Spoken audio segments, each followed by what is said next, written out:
Waalaikumsalam warahmatullahi wabarakatuh. Perkenalkan Bu, nama saya Muhammad Rifka Fandi Zuman dari MPIE. Jadi kami itu ditugaskan untuk mewawancarai humas yang ada di instansi yang kami turun PLP 2. Jadi kami ditugaskan untuk mewawancarai, kebetulan Ibu sebagai humas yang ada di YIN, maka dari itu kami berinisiatif untuk mewawancarai Ibu. Jadi apakah Ibu berkenan? Iya, berkenan. Baik, terima kasih Bu. Kita mulai saja pertanyaannya. Yang pertama itu, siapa saja sasaran public relation yang ada di YIN? Iya. Kalau untuk sasaran public relation yang ada di kampus kita ini, ya adalah semua aktivitas akademika, karena berbicara tentang public relation gitu kan. Public relation itu apa dulu gitu. Public relation itu kan menjadikan orang itu dia benar-benar profesi orang itu dia profesional pada profesinya gitu. Jadi semua unsur yang ada di Yayasan Sultan Hamengkubuwono Gorontalo ini, seluruh situs akademika terlibat menjadi sasaran daripada public relation ini, mulai dari seluruh tenaga honorernya, kemudian seluruh ASN-nya, pegawai, dosen, mahasiswanya gitu. Jadi semua adalah menjadi sasaran dari public relation ini. Artinya masing-masing orang itu dia nanti akan benar-benar profesional dengan predikat yang ada di dirinya. Mahasiswa ya dia harus profesional sebagai seorang mahasiswa, ASN ataupun pegawai dia harus profesional dengan tugasnya sebagai seorang pegawai di mana dia ditempatkan. Dosen-dosen juga harus profesional sebagai seorang dosen, profesinya sebagai seorang dosen, seperti itu. Jadi terus yang kedua itu, media apa saja yang digunakan untuk mempublikasikan program-program tersebut? Ya, kalau media-media itu ya banyak sebenarnya. Alhamdulillah sekarang ini kalau kemarin-kemarin ya mungkin kita cuma punya media kayak kamera gitu kan. Nah sekarang kita punya studio kehumasan gitu. Alhamdulillah Yayasan Sultan Hamengkubuwono Gorontalo sudah punya studio kehumasan, dan sekarang ini saya sedang diwawancarai di studio kehumasan ini gitu. Kebetulan saya sebagai pengelola studio ini. Nah ini bisa dilihat di sini ya, bisa ada alat-alat podcast ya. Ini sangat luar biasa sekali karena sekarang ini kita ini lagi ngetrennya dengan sosmed ya gitu kan. Segala sesuatunya itu akan terkenal itu ketika kita menggaungkan itu di sosmed seperti itu. Nah alhamdulillah sekarang di Yayasan Sultan Hamengkubuwono Gorontalo sudah ada studio kehumasan yang fasilitasnya ya memang sih masih sangat standar, tapi sudah bisa untuk mempublikasikan Yayasan Sultan Hamengkubuwono Gorontalo di mata dunia seperti itu. Terus yang pertanyaan selanjutnya yaitu, bagaimana tanggapan masyarakat terhadap program-program yang telah dijalankan oleh Humas YIN? Iya, kalau tanggapan masyarakat ya, namanya tanggapan itu kan dari masyarakat ya, tentu ada yang bertanggapan, yang ada tanggapan yang negatif, ada yang positif. Tapi kalau saya mensurvei ya kebanyakan sih yang positif gitu kan, karena ya mereka melihat sendiri bagaimana kinerja dari Humas Yayasan Sultan Hamengkubuwono Gorontalo yang mungkin di tengah keterbatasan yang ada ya, dia bagaimana harus mempublikasikan kampus ini, mensosialisasikan apa yang ada di kampus ini ke masyarakat sesuai dengan tugas dan fungsinya sebagai Humas di Yayasan Sultan Hamengkubuwono Gorontalo. Terus yang selanjutnya yaitu, kapan program-program tersebut dilaksanakan? Ya kalau program-program itu ya sudah mulai dari dulu sampai dengan sekarang dilaksanakan gitu. Tapi karena namanya humas itu memang dia sebagai speaker aktif di kampus ya. Saya sudah katakan bahwa humas itu speaker aktif. Jadi dia ya harus aktif terus selalu dan setiap saat dilaksanakan gitu. Tidak bisa ada waktu yang kosong untuk humas itu berbuat. Dia harus berbuat terus gitu. Namanya corongnya kampus ya harus setiap hari, selalu dan setiap saat seperti itu. Terus yang selanjutnya, bagaimana metode dan teknik public relation yang ada di YIN?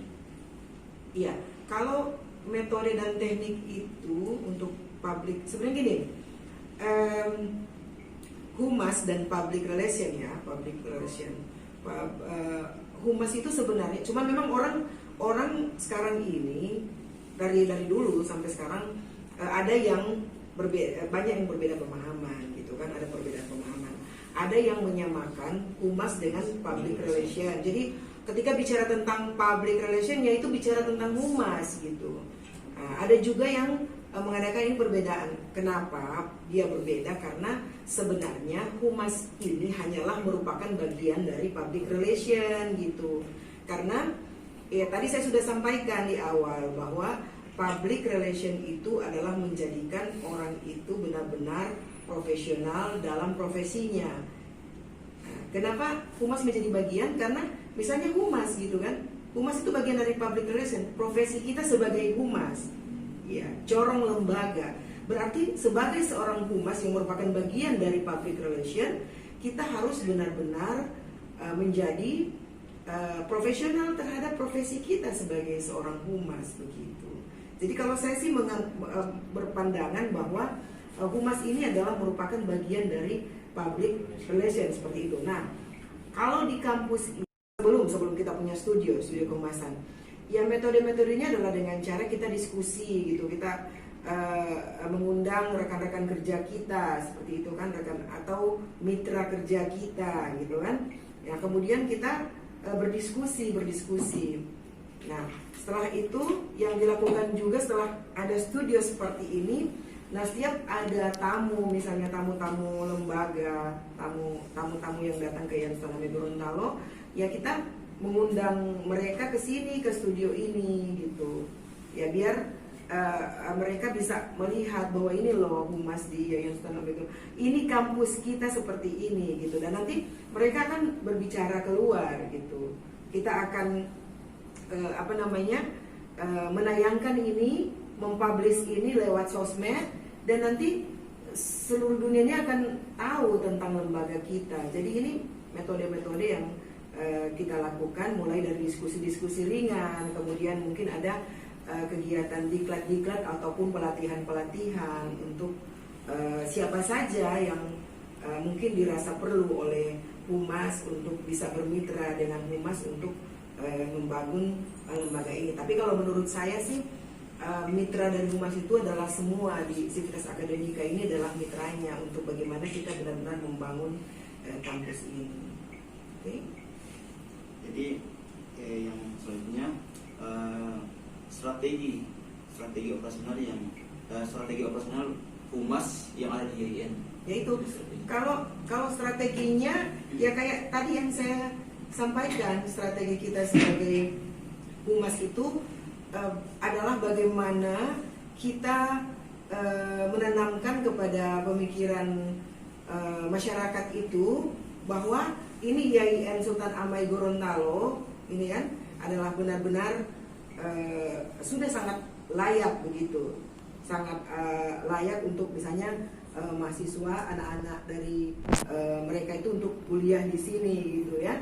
Ya dengan cara ini strateginya seperti ini, salah satunya ya adalah mengajak siapa saja gitu yang datang ke sini, kemudian nanti mereka akan bicara di sini, kita akan berdiskusi di studio ini. Nah, strategi-strategi ini yang bisa kita lakukan, atau misalnya kita keluar misalnya mengadakan kita refreshing misalnya di luar, tapi di samping refreshing itu kita sudah bersosialisasi terhadap lembaga kita seperti itu. Jadi yang terakhir ini studio kehumasan ini kan termasuk baru. Nah, jadi sejak kapan studio kehumasan ini berjalan dan sudah sejauh mana program ini sudah dilaksanakan? Ya, jadi ini bagus sekali. Jadi studio kehumasan ini sebenarnya kalau keinginan saya untuk mengadakan studio ini karena ini memang menurut saya ini studio ini memang ini satu-satunya salah satu dari sarana yang sangat bagus sekali untuk bagaimana humas nantinya bekerja mensosialisasikan kampus ini gitu. Jadi sudah sejak lama memang saya menginginkan ada studio ini, tapi alhamdulillah dia bisa terlaksana pada tanggal 8 Desember kemarin, 8 Desember 2020, dan yang datang untuk meluncing ini kebetulan kemarin itu ada ketua Forum Humas Perguruan Tinggi Keagamaan Islam Negeri se-Indonesia, juga ada Kasubag Humas dari Inspektorat Jenderal Kementerian Agama Republik Indonesia, seperti itu. Jadi mereka datang langsung untuk launching studio kehumasan ini. Selanjutnya sejauh ini sejak dari tanggal 8 Desember sampai 2020 sampai dengan sekarang ini, alhamdulillah studio ini tidak pernah kosong gitu. Jadi ada terus tamu-tamu yang datang, tamu-tamu lembaga yang datang ke tempat ini dan selalu berkunjung di tempat ini gitu, dan kita langsung mensosialisasikan pertemuan hasil diskusi kita itu langsung di channel Humas. Alhamdulillah kita ada channel Humasa Channel, bisa Jangan lupa di subscribe. Iya, jangan lupa di subscribe, like, comment, and share. Silakan semua tamu-tamu lembaga yang datang di kampus ini kami mengundang ke studio ini, dan insya Allah rencana kami nanti ke depan bukan saja hanya ini, kita akan melibatkan pemerintah daerah, kemudian nantinya akan juga mengundang para ketua-ketua OSIS di SMA ataupun madrasah aliyah yang ada di Provinsi Gorontalo, supaya mereka bisa berbicara langsung di sini dan bisa melihat langsung bahwa ini loh ternyata di IAIN Sultan Amai Gorontalo kita punya studio yang bisa mendukung kemajuan daripada IAIN Sultan Amai Gorontalo, seperti itu ya. Hanya itu pertanyaan dari saya, Bob. Terima kasih atas partisipasinya. Lebih dan kurangnya saya mohon maaf. Assalamualaikum warahmatullahi wabarakatuh. Waalaikumsalam.